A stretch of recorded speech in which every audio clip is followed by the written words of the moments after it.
Ma femme m'a trompé il y a plus de 15 ans avec de multiples partenaires car selon elle ça ne comptait pas vu qu'on vivait à distance. Ma femme, 44, et moi, 43, sommes mariés depuis 20 ans. Nous avons commencé à nous fréquenter au lycée, alors que j'étais en première et elle en terminale. Nous avons vécu à distance pendant ces 2 premières années d'université, alors que j'étais au lycée et que j'ai passé une année dans un collège communautaire. Puis nous sommes allés à l'université dans la même ville pendant un an, et nous vivons ensemble depuis.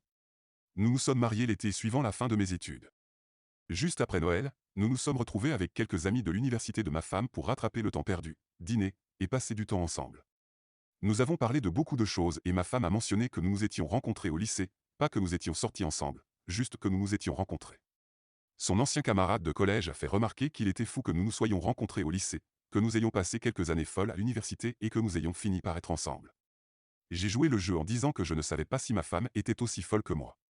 Son ancienne colocataire d'université a commencé à raconter une histoire, mais ma femme l'a interrompue en disant qu'elle n'était pas à l'aise.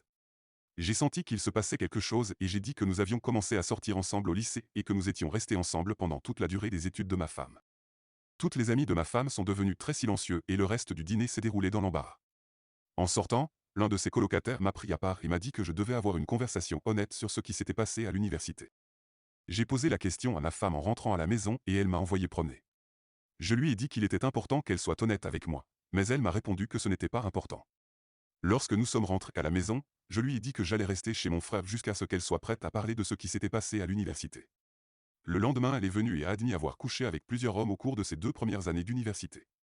Elle a dit qu'elle n'y voyait pas d'inconvénient à l'époque parce que nous étions à distance et qu'elle ne pensait pas qu'une histoire d'amour au lycée durerait. J'ai insisté pour avoir plus de détails et elle m'a dit qu'il s'agissait d'au moins 10 hommes différents, dont au moins 3 qu'elle m'avait présentés comme des amis lorsque je venais lui rendre visite le week-end, et un avec qui elle était encore en contact. Je lui ai dit que je voulais divorcer et que j'entamerais les démarches administratives dès que possible. Démarches qui ont commencé là, le 2 janvier. Sa famille et la plupart des miens me disent que je ne devrais pas gâcher mon mariage pour quelques erreurs. Je suis convaincu que me tromper avec plusieurs hommes pendant des années est inacceptable, quel que soit le moment où ça s'est produit, et le fait qu'elle ait continué à entretenir des relations avec ces hommes sous mes yeux est un manque de respect. Nous avons 2 enfants, mais ils ont 17 et 19 ans et je pense qu'ils comprendront pourquoi je dois mettre fin au mariage. Ai-je tort de partir? J'ai l'impression de devenir fou avec le nombre de personnes qui me disent de passer outre des années d'infidélité et des décennies de mensonges. Partie 2. Quelques points à préciser. 1. Nous nous sommes vus quelques week-ends par mois pendant les 2 années d'université. J'habitais à environ 3 heures de son université, ce qui représentait une longue distance, mais pas une traversée du pays. Il ne s'agissait pas d'une situation où nous passions des mois sans nous voir. 2. Les 3 hommes que j'ai rencontrés pendant qu'elle était à l'université étaient des rencontres qui avaient lieu lors de fêtes. Le fait que je sois le petit ami n'a pas vraiment été évoqué, donc je ne sais honnêtement pas si ces hommes savaient quoi que ce soit. 3. Le seul type avec lequel nous sommes toujours en contact a épousé un ami commun de l'université. Il ne s'agit pas d'un type à qui elle envoie des messages en cachette, mais de quelqu'un avec qui nous parlons régulièrement depuis des années. Je lui ai parlé plusieurs fois depuis que j'ai appris les tromperies de ma femme. Il m'a dit qu'il ne savait pas que nous sortions ensemble à l'époque et a depuis bloqué ma femme sur les réseaux sociaux. 4. Certaines personnes ont demandé comment il se fait que les colocataires ne se soient pas rendus compte, lors de notre mariage, que les délais n'étaient pas respectés. La raison principale est que ma femme et moi avons organisé une cérémonie très restreinte avec notre famille proche au Texas, puis nous sommes retournés sur la côte et pour organiser une grande fête avec nos amis. La réception typique et le partage des détails de notre rencontre n'ont pas vraiment eu lieu, si bien que ces colocataires n'ont pas réalisé que nous avions commencé à sortir ensemble avant l'université. On dirait qu'ils pensaient que nous n'étions sortis ensemble que pendant l'année où nous étions tous les deux dans la même ville, puis que nous avions emménagé ensemble.